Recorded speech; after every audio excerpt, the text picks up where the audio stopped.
Sam एक छोटा लेकिन ताकतवर शेर का बेटा था जो इस आवाज से जाग गया। सैम का पापा राजा केविन जंगल का महाराजा था और उसका नाम जंगल के हर कोने में इज्जत के साथ लिया जाता था। सैम अपने पिता के साथ जंगल का कानून समझने में दिन गुजारता था। एक दिन सैम अपने दोस्तों चिता और बाज के साथ खेल रहा था। तीनों नए एडवेंचर के लिए निकल पड़े। घाटी में घना अंधेरा था और हवा ठंडी लेकिन डरावनी चल रही थी। वहां उनका सामना हुआ भेड़िए और उसके साथ ही खतरनाक सांप से। भेड़िया हंसकर बोला, देखो तो कौन आया है, शेरपाल का छोटा बेटा। सैम ने हिम्मत दिखाते हुए कहा, मेरे बाबा जंगल के असली राजा हैं।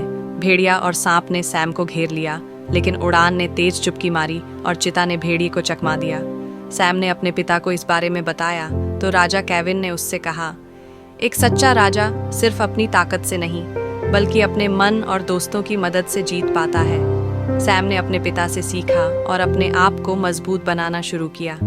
एक दिन आया जब भेड़िया और सांप ने अपनी साथियों के साथ जंगल के सैम राजा पर हमला कर दिया। सैम ने अपनी ताकत और हिम्मत दिखाई। बाज ने हवा से हमला करते हुए भेड़िए को चकमा दिया और चिता ने सांप को अपनी रफ्तार से हराने में मदद की। सैम ने अपने पिता द्वारा बताए हुए तरीके से भेड़िए का सामना किया और उसे हराया।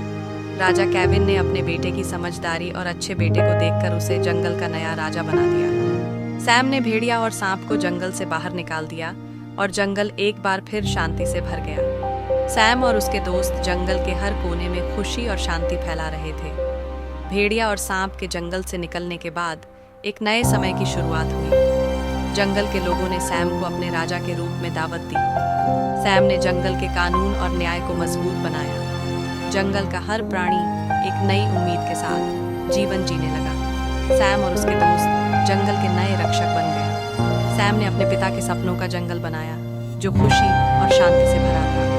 भेड़िया और सांप जंगल के बाहर एक अकेली जगह में अपनी हार का सोचना लगे थे। सैम ने अपने राज्य को एक मिसाल बनाया जहाँ सभी जानवर एक साथ सुख से रहते हैं।